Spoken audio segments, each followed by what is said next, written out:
Sir आपकी आवाज नहीं आ रही, अगर आप बोल रहे हो तो आपका म्यूट हुआ हुआ है माइक।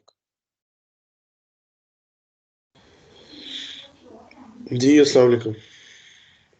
आप आ रही है आवाज? सर अब आ रही सर। हाँ, मैंने वो म्यूट किया हुआ था अभी। आपको मैं अभी आगे सारे तो मैं स्टार्ट कर देता हूँ अभी।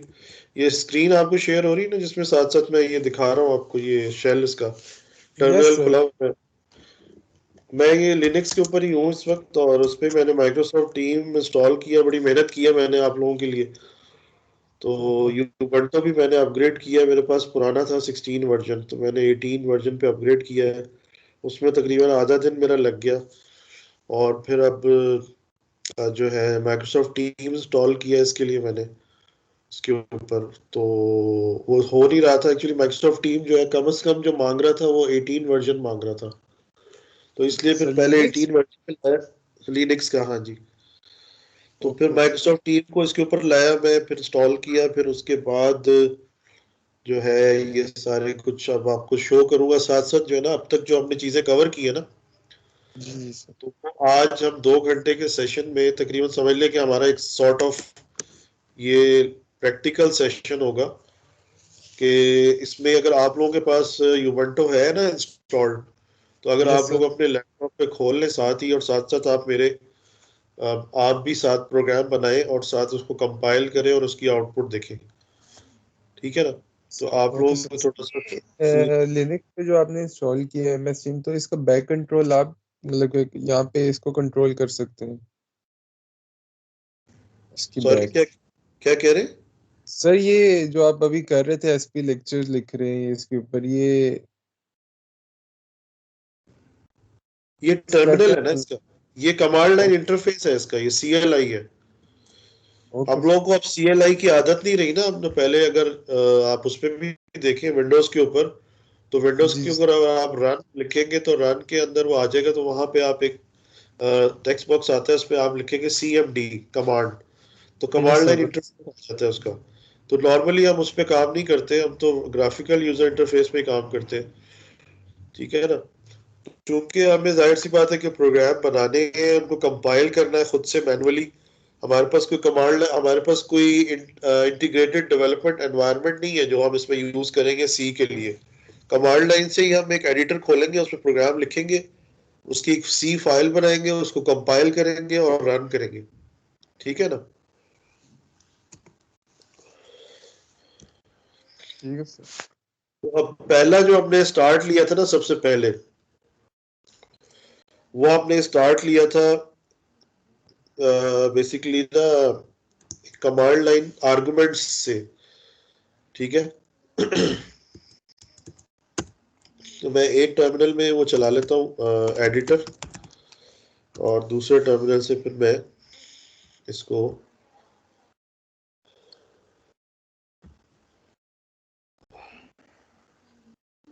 इस पे जी एडिट चल गया ना।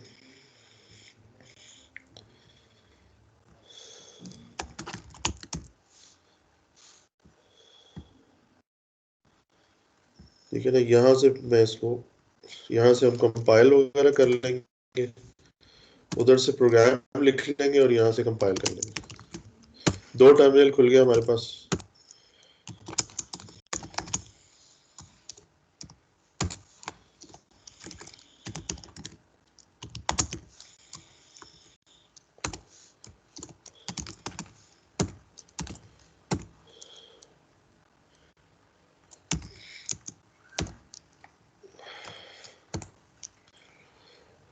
अच्छा, अब ये देखें, जब ये मैं करता हूँ ना LS-A, ठीक है?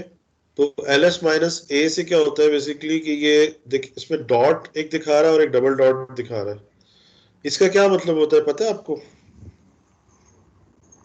डॉट और डबल डॉट का मतलब क्या है? कोई बताएगा आप में से?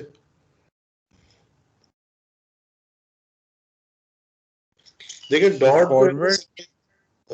सिंगल डॉट जो है वो रेफर करता है करंट डायरेक्टरी को, करंट डायरेक्टरी जहां आप इस वक्त बैठे हुए हैं हम। ठीक है? और डबल डॉट जो है वो रेफर करता है डायरेक्टरी प्रीवियस टू दैट, यानी उसकी पेरेंट जो है। जैसे यहाँ पे अहमद जो है ये इसकी पेरेंट है इस वक्त करंट डायरेक्टरी में जहां हम है। हमारी करंट डायरेक्टरी है सिस्टम प्रोग्रामिंग क्लास, ठीक है। तो ये हमारी करंट है, इसको हम रेफर कर रहे हैं डॉट से। और जो पेरेंट है इसकी, वो जो इसकी अपर हायरार्की में है वो दैट इज अहमद।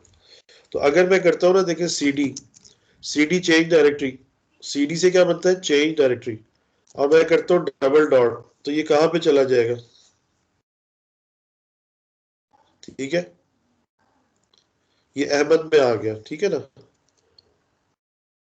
बात समझ आ रही है? यस सर, वो मेन पे आ गया अपनी, मतलब कि होम पे। जी जी बिल्कुल। तो अब मैंने अगर वापस जाना है उसमें, तो मेरे पास ऑलरेडी यहाँ पे ना कमांड सेव होती है पीछे।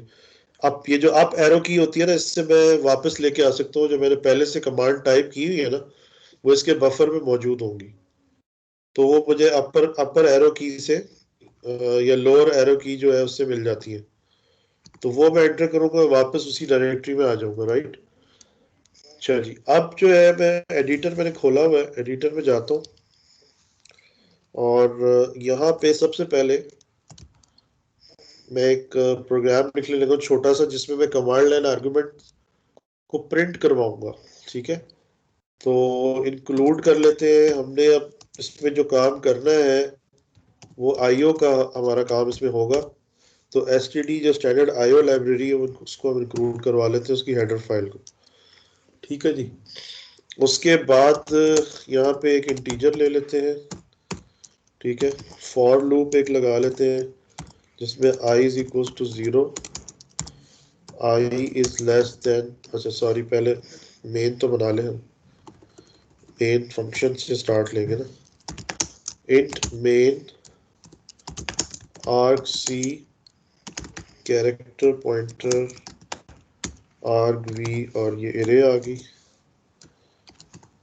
ठीक है। उसके अंदर इंट आई आ गया, for I is equal to 0, i is less than argc. Argc में क्या होता है बताओ आफ्ताब, अली आफ्ताब, आर्ग सी में क्या होता है?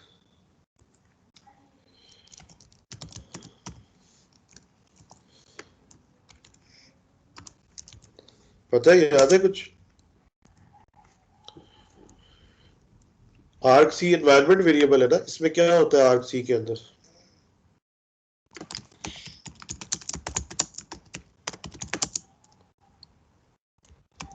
नहीं पता, देखा ना।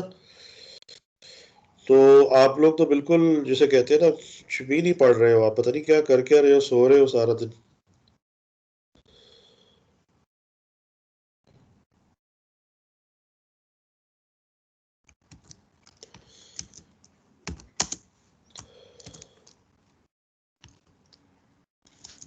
सर वो क्वेश्चन रिपीट कर दीजिएगा, पता नहीं बीच में इंटरनेट का इशू आ रहा है, पीछे शोर एक भी बड़ा हो रहा है। कमांड लाइन आर्गुमेंट में आर्ग सी जो वेरिएबल होता है, जो एनवायरनमेंट वेरिएबल होता है ना, ये आर्ग सी और आर्ग वी, ये दो एनवायरनमेंट वेरिएबल है जो हर प्रोसेस को आज मिलते हैं। याद आर्ग नहीं में है क्या होता सर, है? शायद मेन फंक्शन शायद इसका क्रिएट होता है, मेन फंक्शन क्रिएट करने के लिए यूज नहीं होता नहीं, है आरसी। आर्ग आर्ग सी में क्या होता है? मतलब मेन फंक्शन जो हम क्रिएट करते हैं। हाँ हाँ,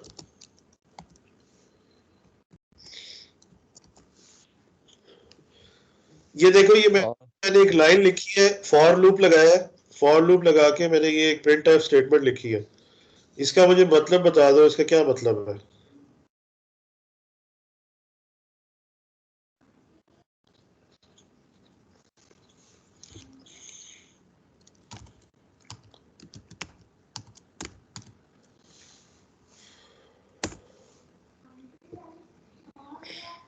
हाँ जी, इसका मतलब बता सकते हैं कोई आप में से? इसका क्या मतलब है ये जो मैंने प्रोग्राम लिखा है छोटा सा?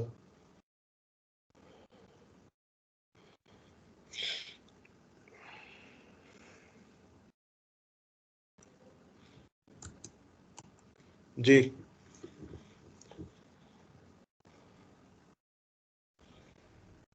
कोई आप में से समझा दे।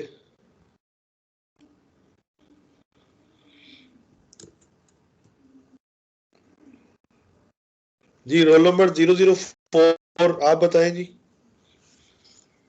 ये प्रोग्राम मैंने लिखा है, इसमें एक ही लाइन लिखी है, मैंने एक फॉर लूप लगाया है और एक प्रिंट एफ की स्टेटमेंट दी है। तो इसका मतलब बता दें ये क्या करेगा प्रोग्राम। सर ये आई की वैल्यू प्रिंट करेगा जैसे जैसे आई में इंक्रीमेंट होगा, और साथ में अरे की वैल्यू करेगा। एरे में क्या होगा इस वक्त? एरे में अभी कुछ है इस वक्त? सर अभी तक तो कुछ भी अरे नहीं। में कैरेक्टर है सर, कैरेक्टर में आपने दिया हुआ एंड, और जो मतलब कि लूप में चलेगा कोई कैरेक्टर प्रिंट कर देगा वो, जो हम देंगे। यहाँ पे मैंने देखिए एक तो %d दिया हुआ है यहाँ पे, और एक मैंने %s दिया हुआ है, और दो वेरिएबल लिए ना, एक आई है और एक argv है, जो एरे है। एरे का एक इंडेक्स जो कि चेंज हो रहा है बार बार, लूप में चेंज होगा ना इंडेक्स, 0 से लेके कहाँ तक जाएगा इंडेक्स? इंडेक्स कहाँ तक जाएगा? सर सर जहाँ तक आई जाएगा, आई से एक नंबर पीछे रहेगा सर। आई कहाँ आई की तक वैल्यू से, जाएगा? आई आई कहाँ की तक वैल्यू जाएगा? से सर आई आर्क सी से छोटा होगा। आर्क तो सी में जो भी वैल्यू आर्क होगी। सी में क्या वैल्यू होगी, यही तो मैं पूछना चाह रहा हूँ आप लोगों से कि आर्क सी में क्या होगा। सर वो तो इनिशियलाइज करवाया नहीं अभी वैल्यू कोई भी उसमें। यही तो बात है ना। देखिए मैं ये शुरू से अभी तक जितनी आपकी क्लासेस हुई है, बार बार आपको कह रहा हूँ कि यार आप किताब पढ़ना शुरू वैल्यू कर दो। तक होती है, लेस देन 1 तक। मैं आपको कह रहा हूँ कि ये आप जो है वो किताब के अंदर से आपको मैंने निशान भी लगवाए कि ये चीजें आप लोग पढ़ लो। अब सेशन 1 होने जा रहा है 4 दिन बाद, आप लोग सेशन 1 में क्या करोगे मुझे बताओ। इसलिए आज मैंने ये फैसला किया, मैंने कहा कि प्रोग्राम खोल के ना एक एक लाइन आपसे पूछूं कि ये लाइन आपको पता है कि नहीं। प्रोग्रामिंग का सब्जेक्ट है, इसमें प्रोग्रामिंग होगी, इसके अंदर ये नहीं है कि मैं आपको कोई थ्योरी दे दूंगा लिखने के लिए। पहले जो आपने प्रोग्रामिंग के सब्जेक्ट्स पढ़े हैं, आया कि आपने उसमें प्रोग्राम लिखे हैं ना, या सिर्फ थ्योरी लिख के आ गए हो? ठीक है,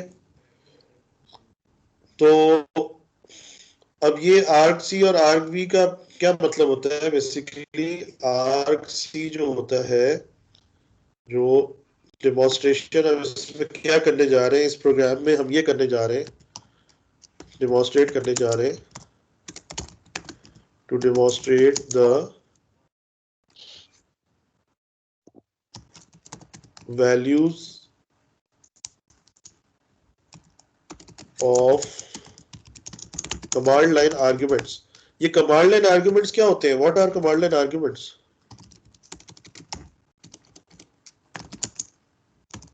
बताएं, कमांड लाइन आर्ग्यूमेंट्स क्या होते हैं? अभी कौन बताएगा? ये आर्गुमेंट्स होते हैं या पैरामीटर्स कह लें, which are passed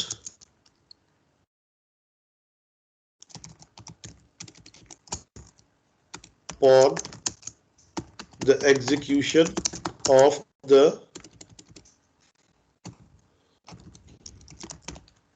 the program. Main method.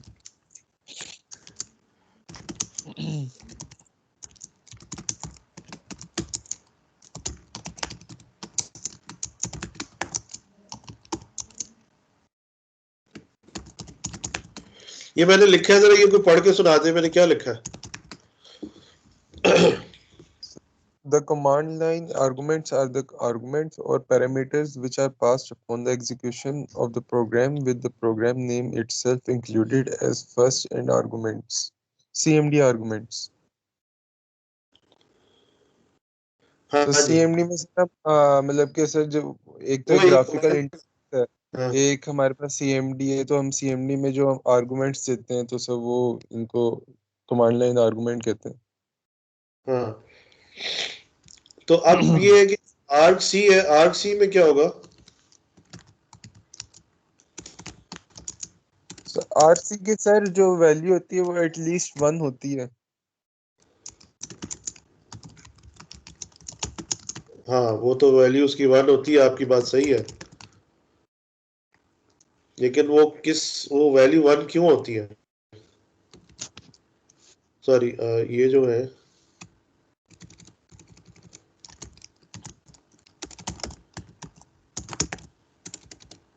ये एनवायरनमेंट वेरिएबल्स होते हैं, ठीक है। argc contain the count of the command line arguments. Command line arguments का इसमें काउंट होता है argc में, ठीक है। और argv में क्या होता है? contain the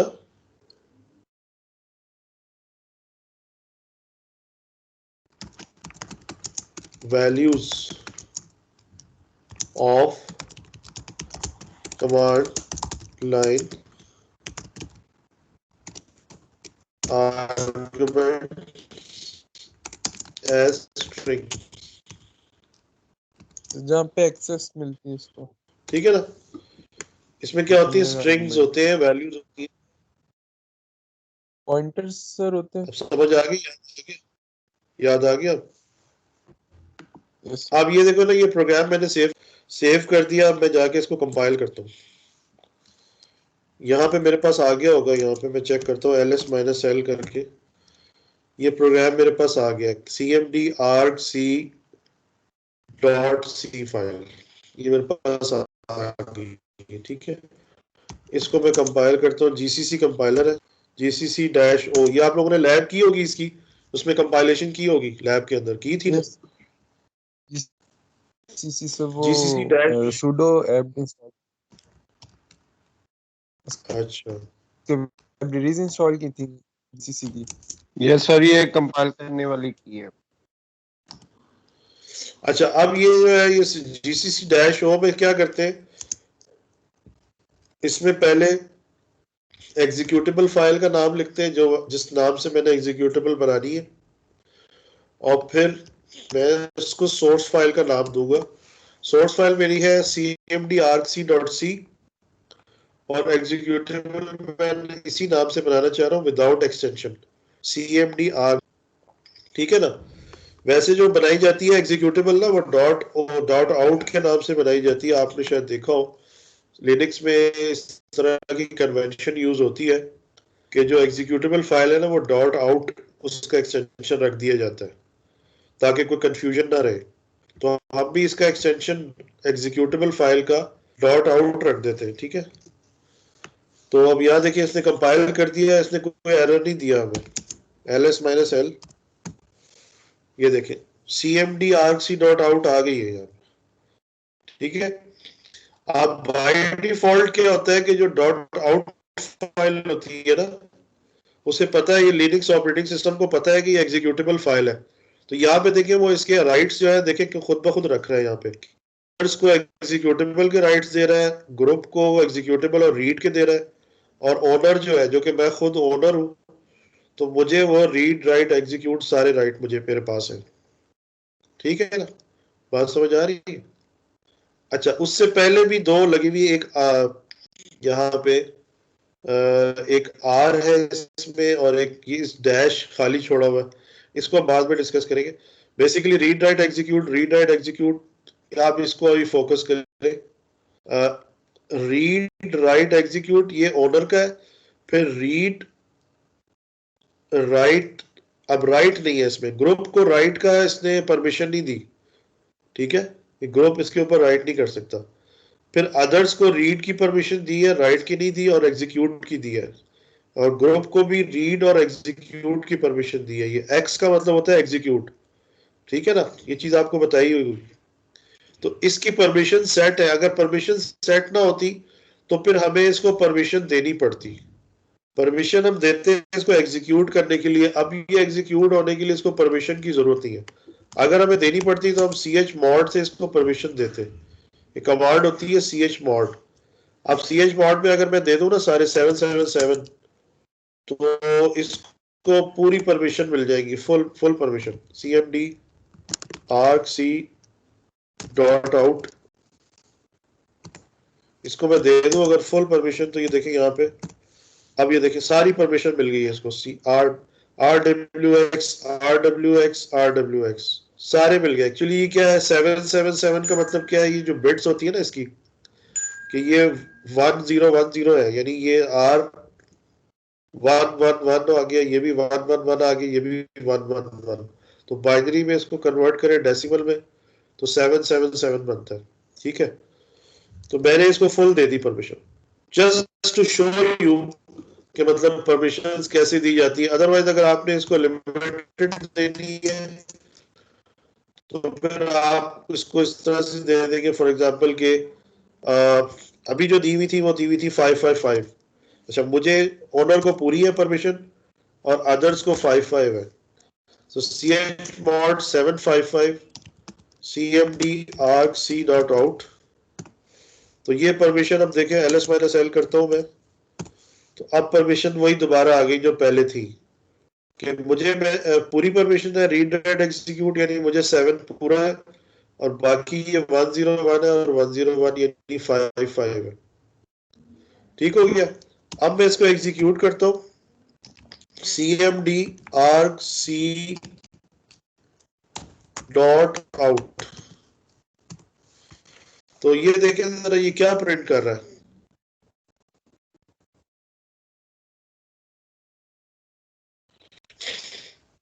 और इसको बताएंगे क्यों प्रिंट कर रहा है ये चीज।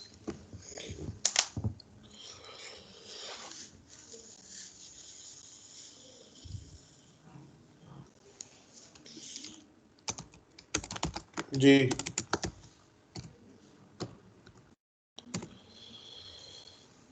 ये प्रिंट कर रहा है जी, command line argument number 0 is equal to dot slash cmd arg c dot out.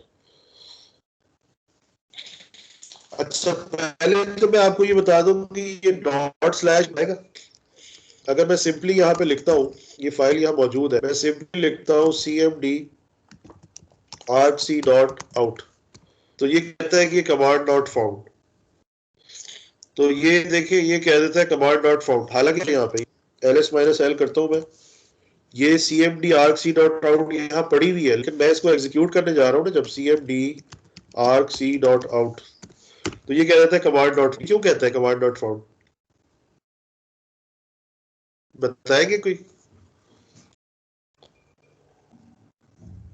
Sir नहीं पता, ये एरर सर पहला वो भी आ रहा था सर डायरेक्टरी, वैसे, लेकिन वो पता नहीं। डॉट से फिर वो डायरेक्टरी में जाते हैं उसकी।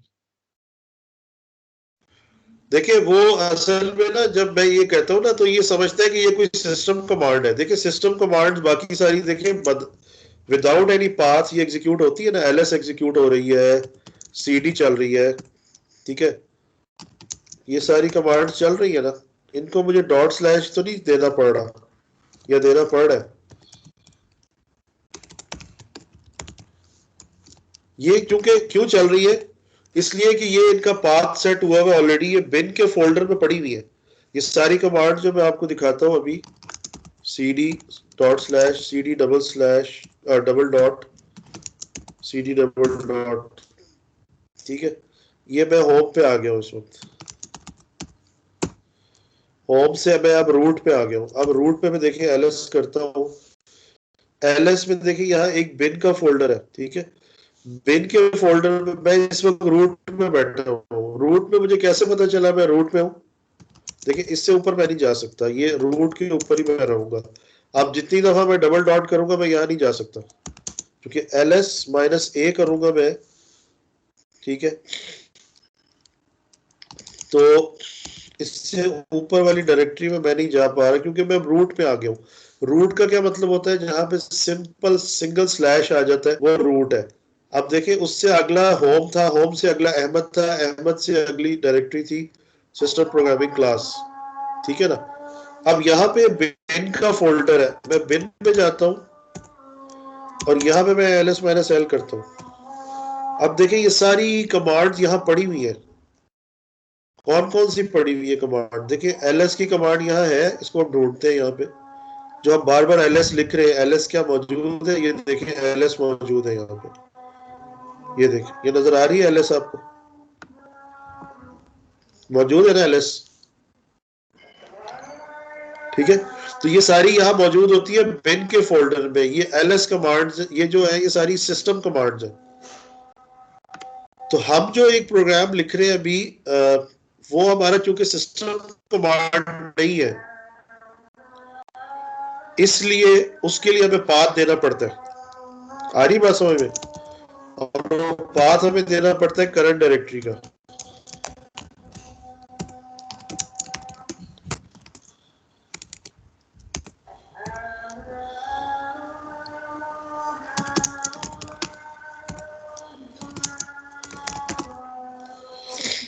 अजान सुन लेते हैं पहले।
अच्छा जी, ठीक है जी, समझ आ रहा है। अच्छा, अब ये बताएं कि यहाँ पे डॉट स्लैश का क्या मतलब है?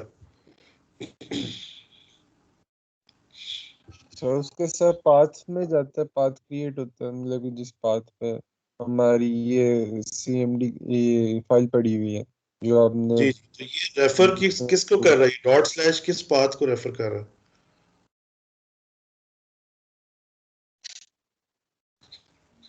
हम्म, अभी तो तो मैंने बाकी बताया फाइल्स को हमारी बिन। करंट डायरेक्टरी को रेफर कर रहा है। डॉट स्लैश करंट डायरेक्टरी को रेफर कर रहा है, ठीक है, कि ये कहीं और ना जाए इसको ढूंढने के लिए, अदरवाइज ये चला जाता है बिन के फोल्डर में।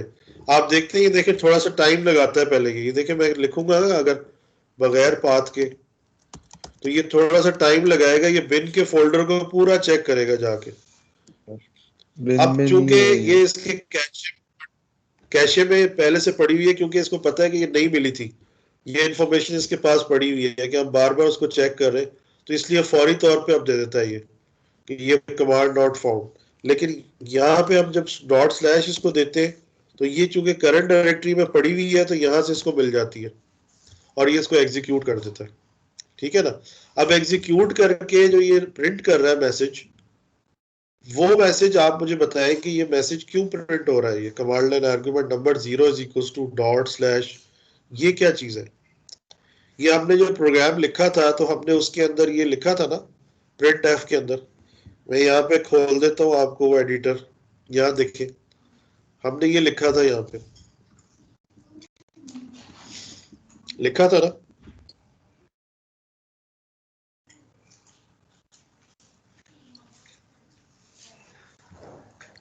तो ये क्या है बेसिकली, ये क्या प्रिंट हो रहा है?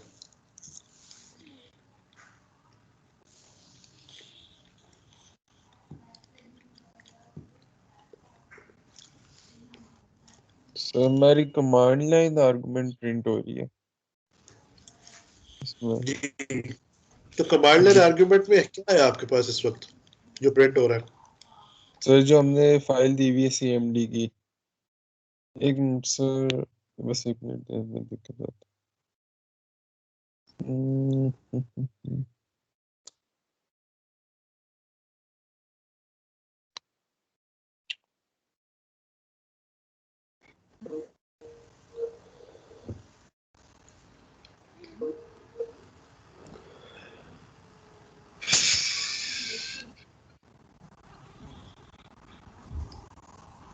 जी, बेसिकली जो प्रोग्राम का नाम है ना इटसेल्फ, वो भी कमांड लाइन आर्गुमेंट का पहला पैरामीटर होता है, पहला वो आर्गुमेंट होता है, ये लिखा हुआ है ना यहाँ पे। Yes sir. ठीक है, तो वो पहला आर्गुमेंट है ना ये CMD जो है, basically dot slash CMD args dot c जो है, ये उसका पहला आर्गुमेंट बन गया ना, तो वही बस प्रिंट हो रहा है, और आगे हमने कुछ दिया ही नहीं था। अगर आगे हम कुछ और देते तो फिर वो लूप में जाता और लूप में सारे उसकी वैल्यूज में 1 बाय 1 प्रिंट करता। अब लेट से हम यहाँ पे कुछ देते हैं इसको,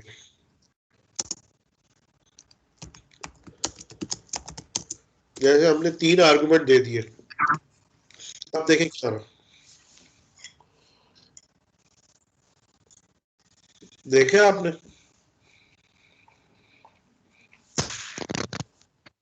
आप क्या कर रहे हैं?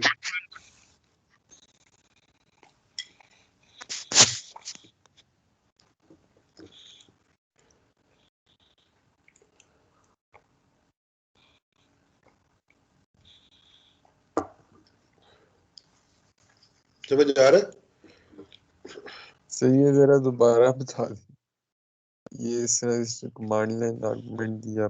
नहीं, ये समझ आपको समझ आ रहा होना चाहिए कि ये अब क्या हो रहा है। बेसिकली इंडेक्स 0 जो है, आई की वैल्यू जब 0 थी, तो आर्ग वी यस सर। 0 में हमारे पास ये पड़ा था, पहला पैरामीटर जो प्रोग्राम का नाम इटसेल्फ है, ठीक है ना।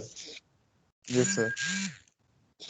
जब दूसरी दफा ये चला और आर्ग सी की वैल्यू आपको पता है ना, आर्ग सी में क्या होता है?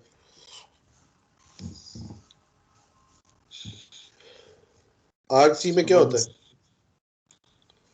सर जो हमारी मतलब कि कमांड हमने दी है उसको, यार आप लोग जरा इंजीनियर बनने जा रहे हो, जरा ये देख लेना है। कॉम्स की ना कोई थोड़ी सी इज्जत रख लेना अपने टीचर्स की, क्या ख्याल है?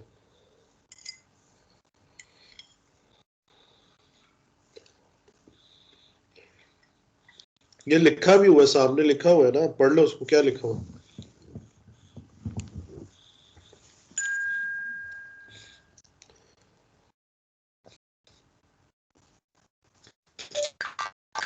आप लोग साथ साथ कुछ और नहीं काम कर। आर्गुमेंट पास कर रहे हैं।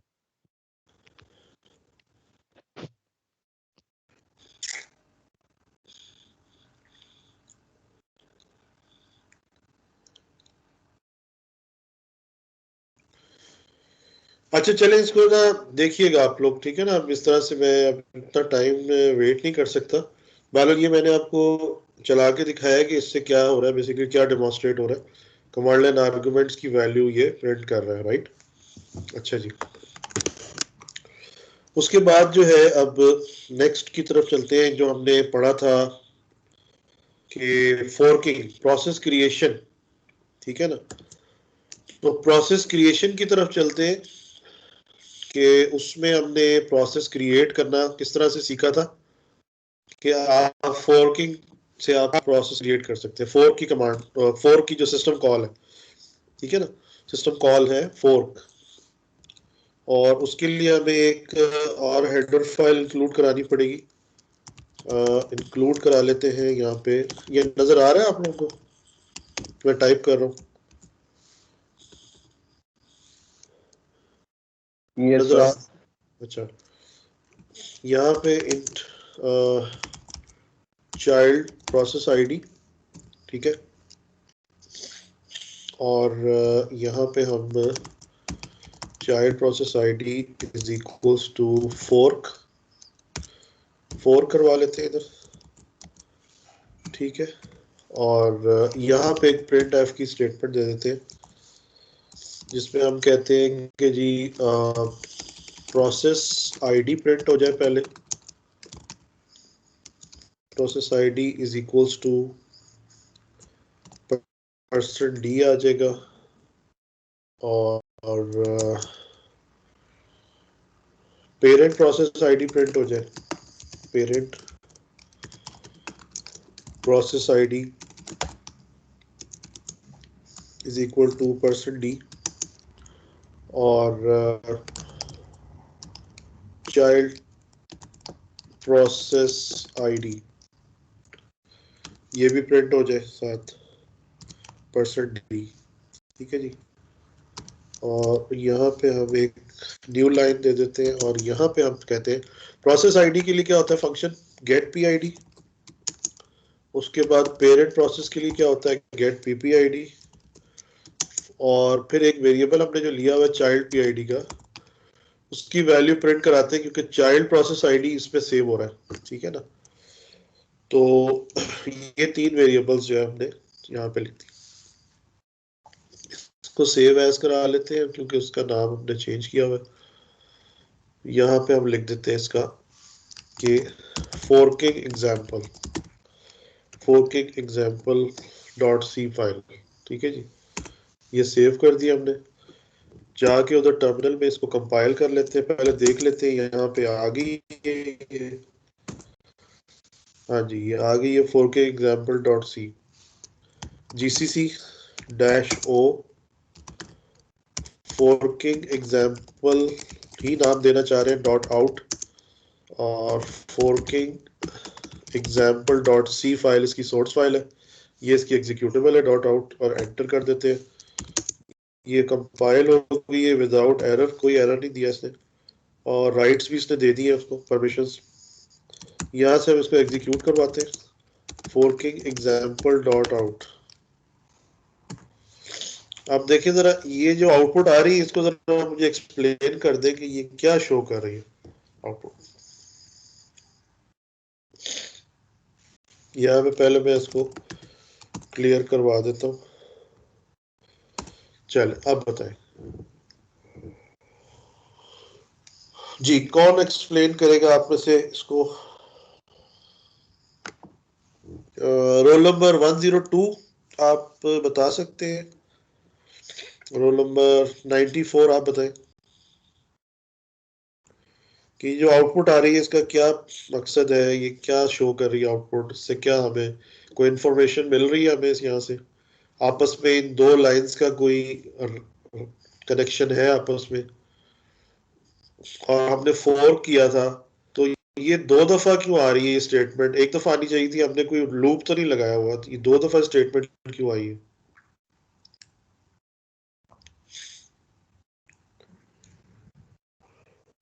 जी रोल नंबर 94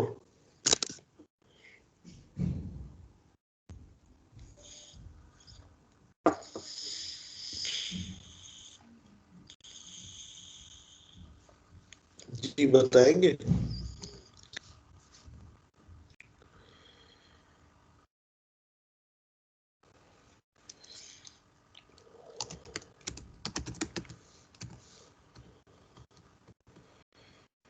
जी आप में से कोई नहीं बताएगा। हाँ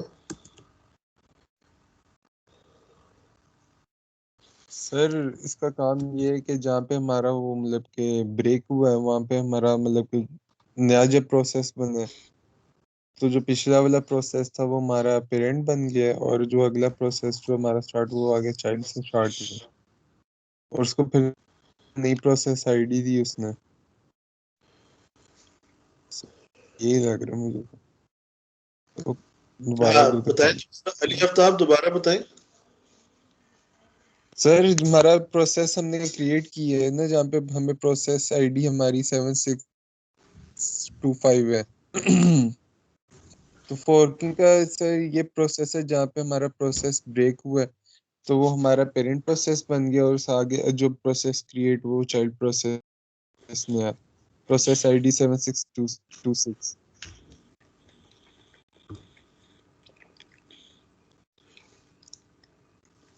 इसमें से चाइल्ड प्रोसेस की तरफ से कौन सी स्टेटमेंट आ रही है, पहली वाली या दूसरी वाली? सर दूसरी वाली आई थिंक 76262 उसने आईडी दी हुई है। हाँ वेरी गुड, ठीक है ना। तो ये मतलब हमारी जो चूंकि दो प्रोसेस है ना, एक तो पेरेंट है जिसने फोर्क यस किया, सर। वो पेरेंट बन गया। अब जो चाइल्ड प्रोसेस है ना, उसका आईडी है 7626, इसीलिए हमने वो लिखा था कि फोर्क ने जो रिटर्न करना है ना, वो चाइल्ड प्रोसेस आईडी रिटर्न करना है। किसको रिटर्न करना यस है? सर। पेरेंट। लेकिन जो चाइल्ड है पेरेंट। ना, उसको आगे कोई चाइल्ड है ही नहीं ना, ठीक है। तो इसलिए वो चाइल्ड सर प्रोसेस जहाँ आईडी 0 आ रहा है। तो वहाँ पे प्रोसेस टोटली खत्म हो गया है, एंड हो गया है। कहाँ पे? सर जब चाइल्ड प्रोसेस आईडी दी हुई 0 पे जी जी, इज इक्वल टू 0। हाँ जी। जाहिर सी बात है, हमने एक दफा ही फोर्क किया है ना, आगे हम मल्टीपल फोर्क्स तो नहीं करा रहे लूप में, हमने तो बस एक एक दफा फोर्क चलाया और खत्म। हमने लूप लूप तो नहीं लगाया हुआ कि वो आगे फर्दर फोर्क करेगा।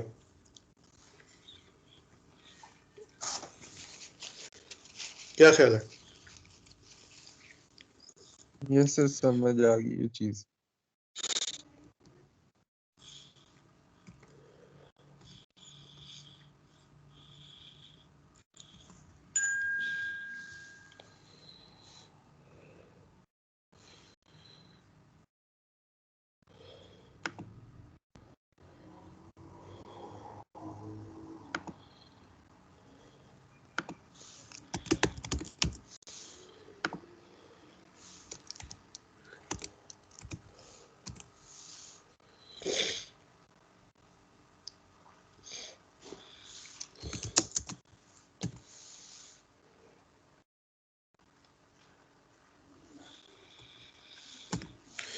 अच्छा जी, ठीक है।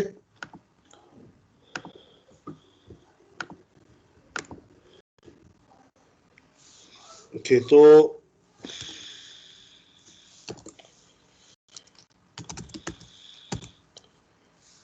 जी क्लियर है, यहाँ पे किसी को प्रॉब्लम तो नहीं है?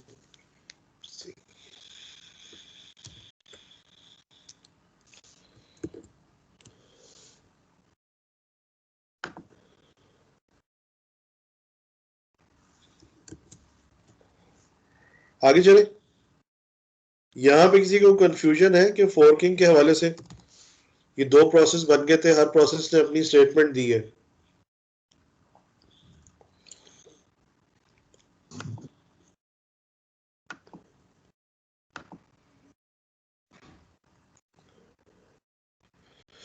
अच्छा जी, अब आ जाते हैं हम उस पे।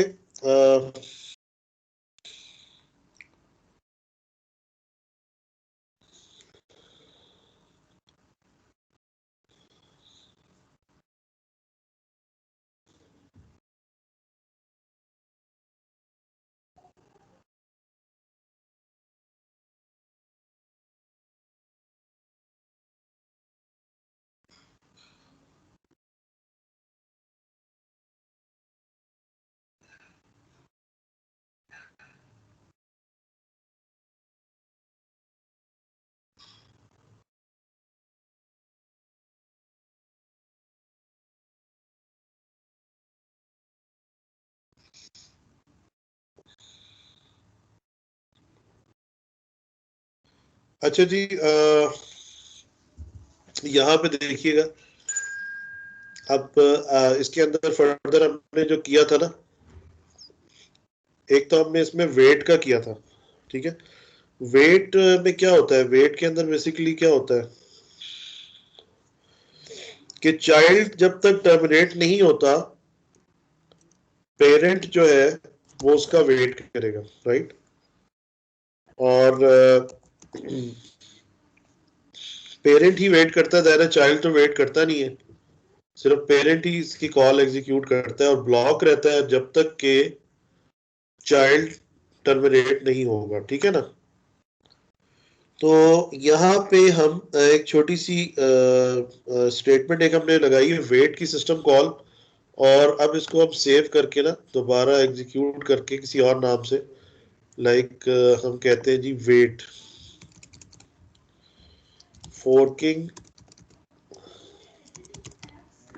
वेट एग्जाम्पल, ठीक है ना, forking wait example dot C, ठीक है। उसको हम देख लेते हैं यहाँ पे। अब होना क्या चाहिए, अब बताएं अगर वेट हमने किया है तो उससे क्या फर्क पड़ेगा इस प्रोग्राम में,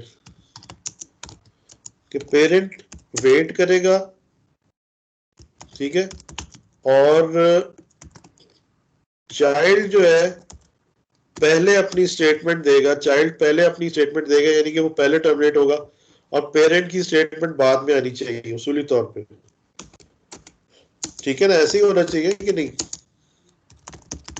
चाइल्ड की Yes, sir. Print statement Yes, sir. पहले आनी चाहिए, पेरेंट की बाद में आनी चाहिए, क्योंकि पेरेंट उसका वेट कर रहा है।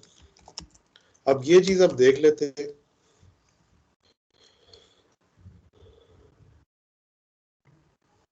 इसमें क्या मसला आ गया, implicit declaration of function main, did you mean main, warning है ना, ये एरर तो नहीं है। तो इसमें देखते हैं कि फाइल इसने बनाई है कि नहीं। हाँ फाइल तो बना दी है इसने, ठीक है। तो अब हम देखते हैं कि इसको चला के dot slash forking wait example dot, अब देखिए क्या हो रहा है, लेकिन चाइल्ड की स्टेटमेंट बाद में ही दे रहा है वो, पहले नहीं दे रहा।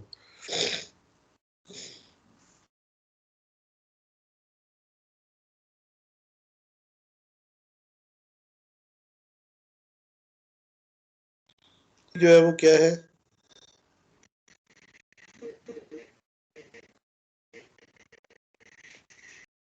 चाइल्ड प्रोसेस आईडी क्या आ रहा है जरा बताइएगा।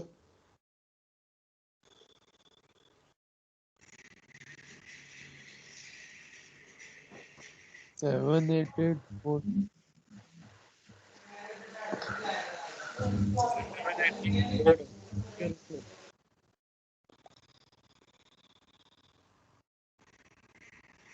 अच्छा, अब इसमें ना थोड़ा सा वार्निंग शायद उसने इसलिए दी,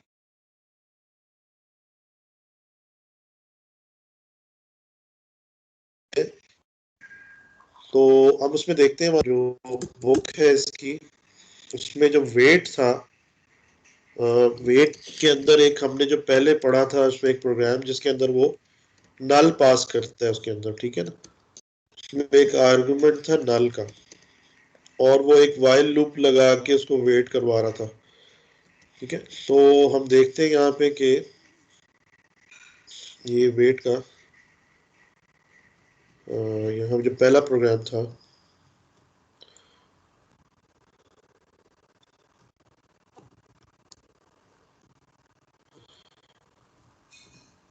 क्योंकि बेसिकली ना इसमें जो है एक तो आर्गुमेंट इसको देना पड़ेगा ना हमें, क्योंकि इसकी जो साइनॉप्सिस है, इसका जो प्रोटोटाइप है, उसमें ये एक आर्गुमेंट लेता है स्टेटस का, इंटीजर पॉइंटर स्टेटस, ठीक है, जिसमें कि वो चाइल्ड जो है अपना स्टेटस रिटर्न करता है। ये देखिए यहाँ पे इंटीजर पॉइंटर स्टेटस जो है इसको लेना होता है, ठीक है ना। ये देखिए यहाँ पे स्टैट लोकेशन, ये इंटीजर पॉइंटर ये लेता है। ये नजर आ रही है आपको बुक जो मैंने खोली है, यस सर। Yeah. इसमें ये जो देखे इसके सिनॉप्सिस देखने पड़ते हैं ना आपको, कि ये वेट जो है, और इसकी एक हेडर फाइल भी इंक्लूड करानी पड़ेगी sys स्लैश वेट, इसलिए उसने वार्निंग दी थी वहां पे। तो ये हमें डालना पड़ेगा नल इधर, क्योंकि अभी हमें कोई स्टेटस तो नहीं चाहिए इसका कि चाइल्ड अपना स्टेटस रिपोर्ट करे। अभी तो फिलहाल हम इसकी डेमोन्स्ट्रेशन देख रहे हैं कि पेरेंट वेट करता है या नहीं करता, ठीक है ना। तो हम यहाँ पे इसको अभी जो है नल पास करके ही जो है वो इसको देख लेते हैं। तो यहाँ पे हम जाते हैं वापस उधर एडिटर में, और यहाँ पे हम इसको वाइल के अंदर कहते हैं कि जी ये अगर तो पेरेंट है, अगर तो ये पेरेंट है तो फिर तो ये रिटर्न करेगा, ठीक है ना, ये रिटर्न करेगा इसको ग्रेटर देन 0 वैल्यू, क्योंकि जाहिर है पेरेंट जो है ना जब वेट करता है ना, तो वो जिसका वेट कर रहा होता है ना चाइल्ड का, उसका प्रोसेस आईडी रिटर्न होता है, तो प्रोसेस आईडी तो ग्रेटर देन 0 ही होगा ना। तो अगर ये पेरेंट है तो ये ग्रेटर देन 0 वैल्यू रिटर्न करेगा, ठीक है। और वाइल लूप पे हमने इसको इसलिए लगाया कि ये वेट करे उस वक्त तक जब तक के चाइल्ड अभी एग्जीक्यूट हो रहा है, तो ये बार बार यानी उसको चेक करता रहे, और जैसे ही वो चाइल्ड टर्मिनेट होगा तो फिर ये भी टर्मिनेट हो जाएगा, ठीक है ना। तो इसको हमने अभी सेव कर दिया यहाँ पे, और उसके बाद हम वापस आ जाते हैं टर्मिनल में और इसको दोबारा से कंपाइल करते हैं। कंपाइल किया हमने, अभी भी ये दे रहा है एरर। अच्छा वो फाइल हमने इंक्लूड नहीं की, इंक्लूड फाइल करा लेते हैं, ऊपर इंक्लूड करवा लेते हैं, include sys slash wait dot header file, ये इंक्लूड करानी पड़ेगी, ये हमने इंक्लूड करा ली, ठीक है जी।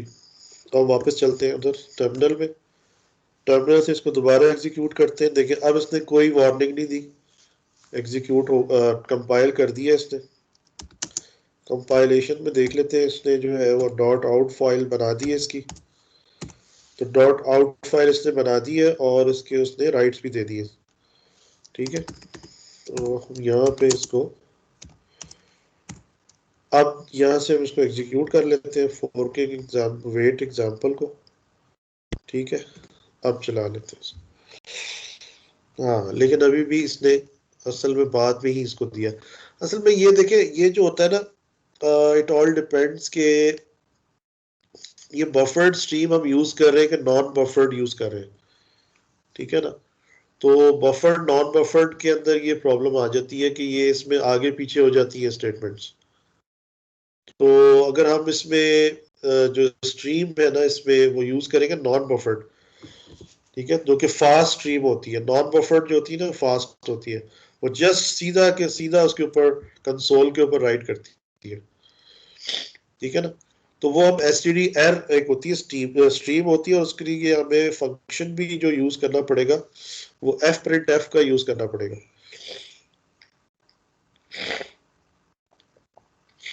ठीक है ना। तो fprintf हम ये लगा के इसको चला सकते हैं, fprintf। यहाँ पे हमें स्ट्रीम बतानी पड़ेगी पहले, stdr, ठीक है। अब होपफुली ये कोई ना कोई एरर ना दे, अभी देखते हैं इसको। हमने stdio तो इंक्लूड कराई हुई है और इसको एरर देना तो नहीं चाहिए। इसको कंपाइल करके देखते हैं, कर गया कंपाइल, ठीक है जी। तो यहाँ पे कंपाइल हो गया ये, ठीक है जी। अब इसको चला के देखते हैं क्या कहता है ये, अभी भी ये नहीं दे रहा। चले चले एनीवे, बहरहाल लेकिन ये है कि ये बात तो कंफर्म है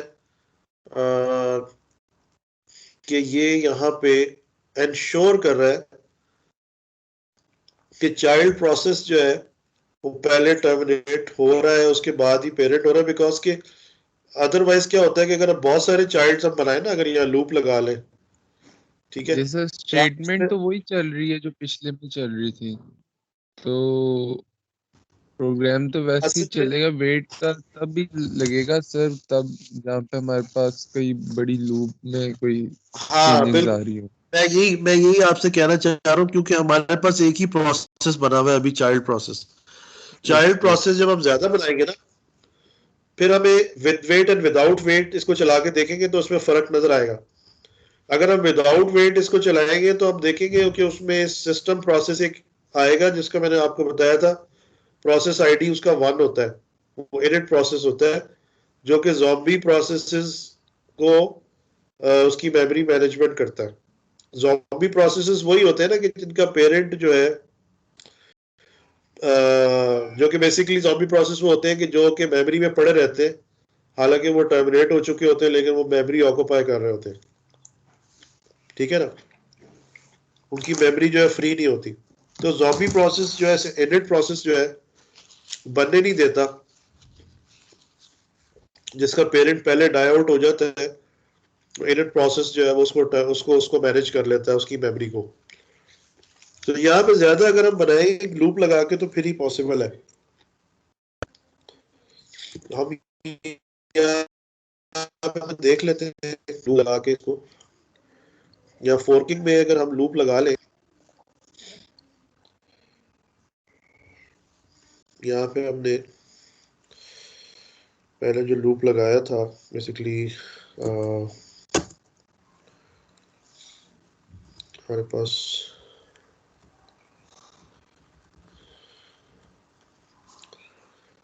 जी ये था ना हमारे पास, ये जो -1 वाला था वो क्या था,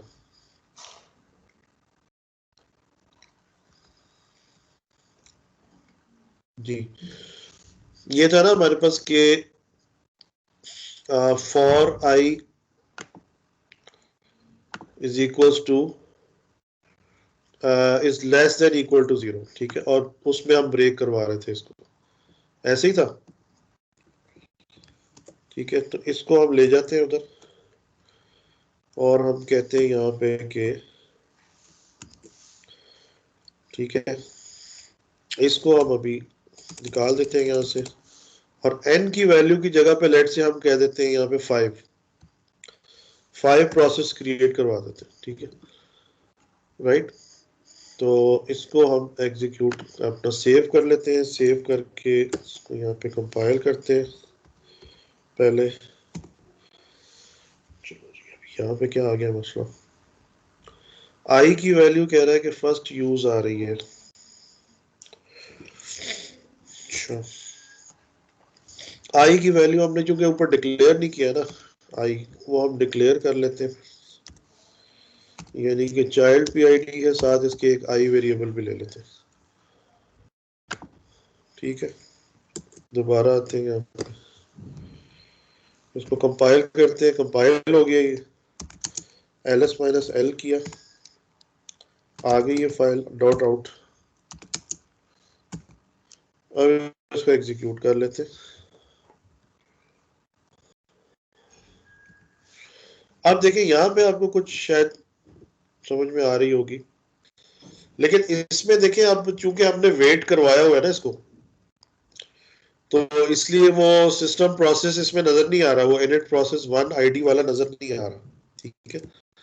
अब इसको हम चलाते हैं विदाउट वेट, विदाउट वेट चलाते सर हैं, अगर हम लूप इसकी वेट कर वैसे ही देते चलने हैं, दो इसको। एग्जीक्यूट करते हैं और देखते हैं कि सिस्टम प्रोसेस पिक्चर में आता है या नहीं आता। ओके। ये आप क्या कह रहे हैं? सर हमारा चाइल्ड प्रोसेस टर्मिनेट कब होगा? तो वो टर्मिनेट होगा तो नेक्स्ट प्रोसेस मतलब कि स्टार्ट हो, वो चीज जरा प्रोसेस तो अपने अपनी मेमोरी में चल रहे हैं ना, ये तो जब आप क्रिएट करते जा रहे हैं ना चाइल्ड प्रोसेस, सर वो अपनी अपनी मेमोरी में वो चलते जा रहे हैं, सर वो तो ठीक है ना। आपने ये कहा कि जब तक मतलब कि हमारा चाइल्ड प्रोसेस टर्मिनेट नहीं होगा, नया पेरेंट प्रोसेस मतलब के क्रिएट नहीं होगा आगे। नहीं नहीं, ये मैंने नहीं कहा था, आप मैंने कुछ आप मैं कहता कुछ हूँ और आप समझ कुछ लेते। आप इसकी रिकॉर्डिंग सुनिएगा, मैं रिकॉर्ड हो रहा है ये लेक्चर, मैंने ये नहीं कहा था कि वो जब तक टर्मिनेट नहीं होगा वो क्रिएट नहीं होगा पेरेंट, ये कैसे हो सकता है, पेरेंट तो पहले का मौजूद है, ऐसे कैसे हो सकता है। सर वो प्रोसेस मतलब कि आगे नहीं चलेगा। जी जी, अब चूंकि देखे ना वो ऐसे ही है ना कि यहाँ पे बेसिकली आप इसको थोड़ा सा हम अगर यहाँ पे एक स्लीप की स्टेटमेंट डालते हैं, शायद ये कुछ हमें क्लियर पिक्चर दे सके।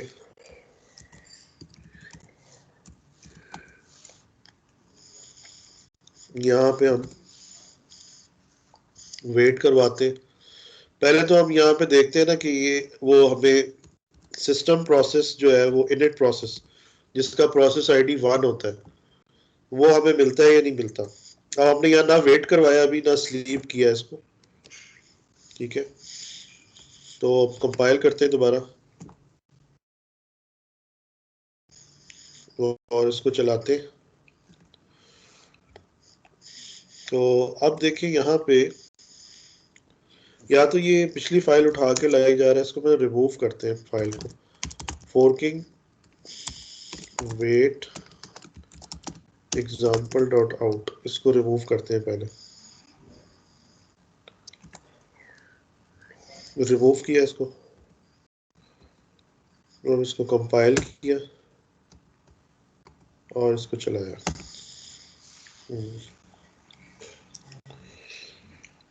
अभी भी नहीं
हाँ जी स्टूडेंट्स, मैं दोबारा कनेक्ट किया है, 1 मिनट होल्ड कीजिएगा।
या जी स्टूडेंट्स, आवाज आ रही है आपको? Yes sir. आवाज आ रही है, ठीक है।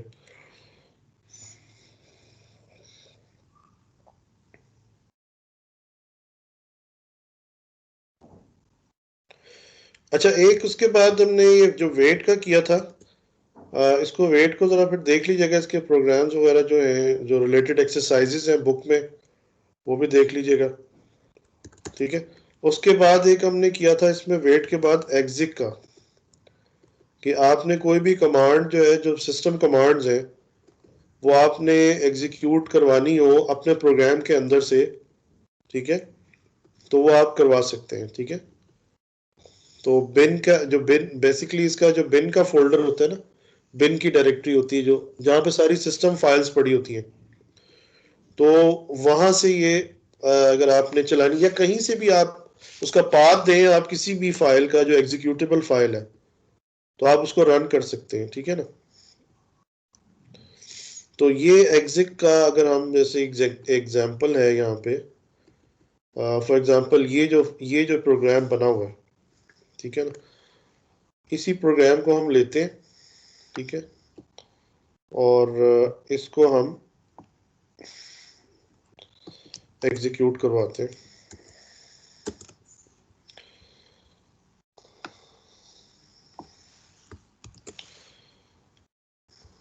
ठीक है जी।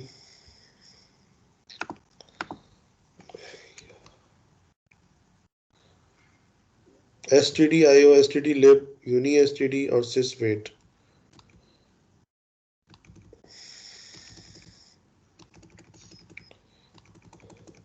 ठीक है।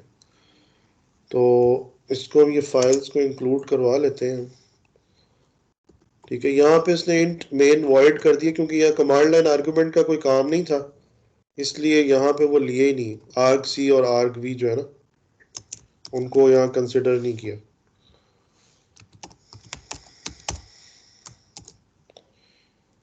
तो यहाँ पे हम ये इंक्लूड करा लेते हैं, include uni std.h,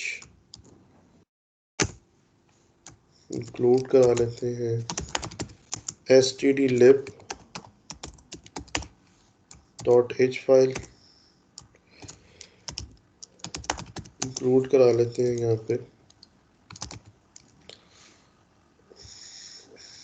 sys dot wait. ठीक है जी।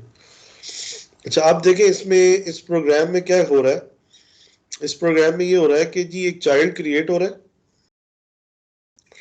और चाइल्ड प्रोसेस के अंदर जो है आप चला रहे हैं ये कमांड, ls की कमांड चला रहे हैं, उसका पाथ दे रहे हैं आप, और ये कमांड का नाम दे रहे हैं और आगे उसका पैरामीटर दे रहे हैं ls-l जो हम देते हैं। ठीक है। और अगर इसमें कोई एरर आता है तो ये एरर डिस्प्ले करेगा, p एरर का फंक्शन एरर डिस्प्ले कर देगा कि फेल टू एग्जिट ls अगर कोई एरर आया तो, और ये रिटर्न कर जाएगा। और दूसरे में क्या हो रहा है कि अगर ये बेसिकली तो एक तो आपका चाइल्ड क्रिएट हो रहा है ना, और चाइल्ड के अंदर ये कमांड एग्जीक्यूट कर रहे हैं, और पेरेंट जो है वो उसका वेट करेगा। ठीक है ना। ठीक है, पेरेंट जो है वो क्या करेगा, वेट करेगा। अब चाइल्ड पीआईडी जो है उसमें तो जीरो आएगा ना, क्योंकि चाइल्ड के अंदर जो होता है वो जीरो पास होगा। एक्चुअली यहाँ देखें ना, फोर्क जब एग्जीक्यूट होगी तो चाइल्ड पीआईडी वेरिएबल में जीरो वैल्यू आएगी फॉर द चाइल्ड। ठीक है, ये मेरी चीज अब आपको क्लियर होनी चाहिए ये बात कि चाइल्ड प्रोसेस के अंदर जो आईडी वैल्यू रिटर्न होती है फोर्क से वो जीरो होती है। तो ये उसको कंपेयर कर रहा है कि अगर जीरो वैल्यू नहीं है तो इसका मतलब है कि पेरेंट ही होगा वो, और वो वेट करेगा। ठीक है, यानी अगर जीरो वैल्यू नहीं है, ठीक है, इसका मतलब है ये फिर ट्रू हो जाएगा। ठीक है ना। और अगर जीरो वैल्यू होगी इसके साथ मैच कर जाएगी तो इसका मतलब है ये कंडीशन फॉल्स हो जाएगी, तो ये पेरेंट ये कोड एग्जीक्यूट नहीं कर पाएगा। तो यानी चाइल्ड में ये कोड एग्जीक्यूट नहीं होगा, ये कोड सिर्फ पेरेंट में एग्जीक्यूट होगा। ठीक है ना। अब यहां पे इसको हम सेव कर लेते हैं,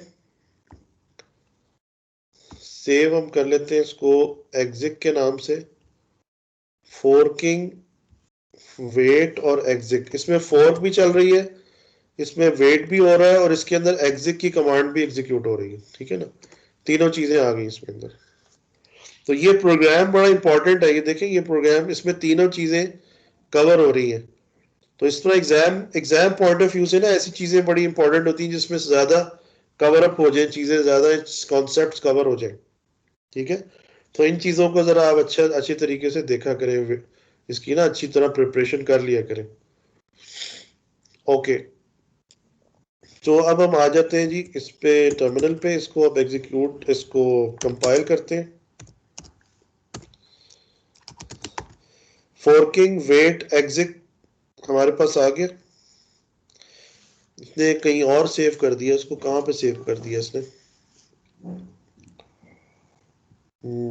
देख लेते हैं इसने कहाँ पे सेव किया। फोर्किंग, अच्छा नहीं आ गया, फोर्किंग वेट एग्जिट। ठीक है, तो इसको GCC -o forking wait exit, forking wait exit dot out, forking wait exit dot C. Compile किया इसको, इसने क्या कह दिया जी, इंक्लूड नो सच फाइल। अच्छा वो हेडर फाइल में डालनी थी वहां पे, dot header file dot H. ठीक है, ओके। सो इसको अब कंपाइल करते हैं दोबारा।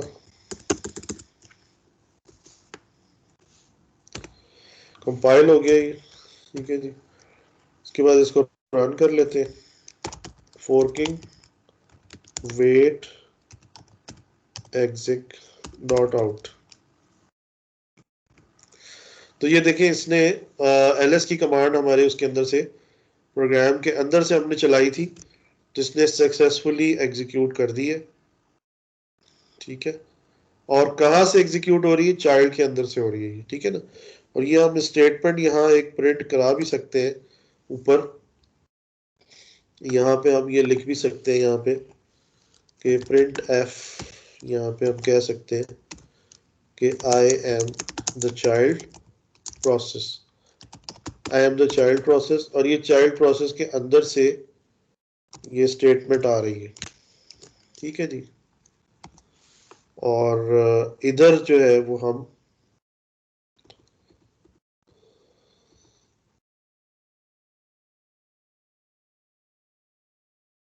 जो है यहाँ पे, ठीक है, तो चाइल्ड प्रोसेस ही इसको प्रिंट कर रहा है, एलएस की कमांड को चला रहा है। ये अभी हम देख लेते हैं इसको कि चाइल्ड प्रोसेस के अंदर से ही हो रहा है या कैसे हो रहा है। ये दोबारा से कंपाइल करना पड़ेगा इसको। अच्छा, ये चीज़ें जो होती है ना छोटी छोटी, ये आपको तंग करती हैं कि आप इसको बाज़ दफ़ा ओवरलुक कर जाते हैं। ये कोड्स जो है बाद में आने चाहिए थे। सेव किया इसको रन किया, चलाया आपने। अब ये देखें ऊपर लिखा हुआ आ गया I am the child process, तो ये चाइल्ड प्रोसेस के अंदर से ही आउटपुट आ रही है, ठीक है ना। सर स्क्रीन आपकी शो नहीं हो रही। इतनी देर से मैं बोल रहा हूँ, आपने किसी ने नहीं बताया मुझे। सर मैं अभी आया हूँ सर, मैंने देखा तो। बाकी लोग मैंने देखा है बस सो रहे होते हैं ना, कोई इंटरेस्ट नहीं है किसी को भी। ये कम से कम ये 2 घंटे हैं आपके पास, आप इसको देखें, कम से कम इसमें आप लाइवली रहे, उसको देखें क्या प्रोग्राम चल रहा है, क्या एग्जीक्यूट हो रहा है। अच्छा जी, अभी मैं इसको आपको चेक शेयर करवा देता हूँ।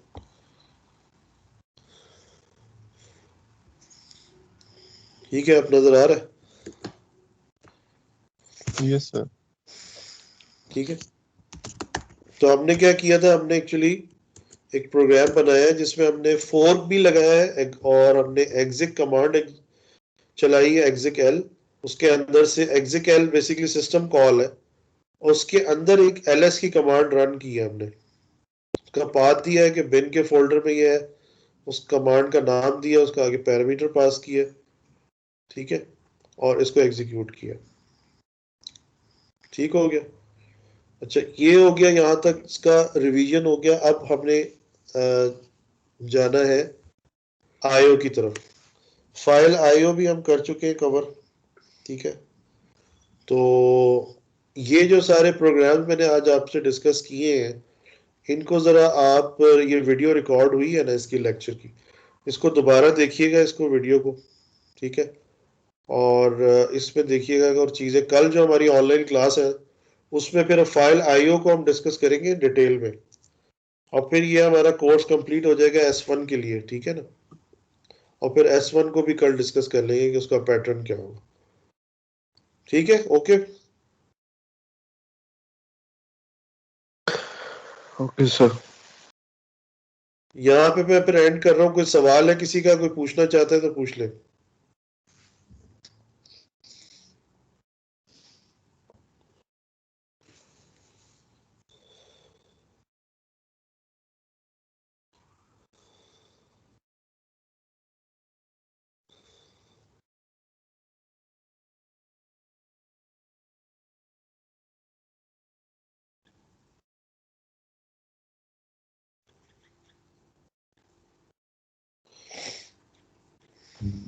No question sir. ठीक है, मैं फिर ये अटेंडेंस डाउनलोड कर लेता हूँ आपकी।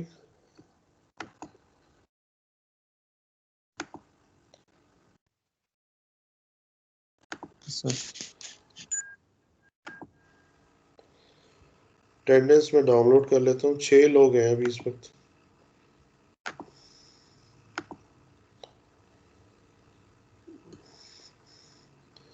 ठीक है जी, ओके, फिर थैंक यू वेरी मच। कल जो है हमारी क्लास कितने बजे है? 4:30।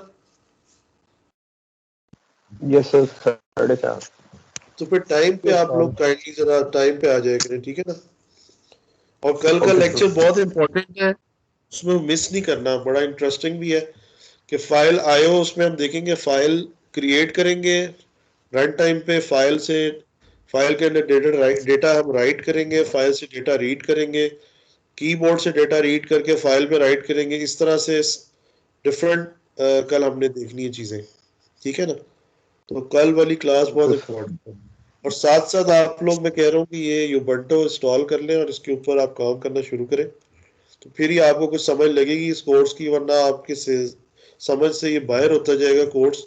और मैं बता रहा हूँ कि मैंने ना किसी को जो है ना ग्रांट नहीं करना कि मैं उसको पास करना मेरी जिम्मेदारी नहीं है लाजमन। ये सोच लें आप लोग कि लाजमन मैंने पास कर देना है।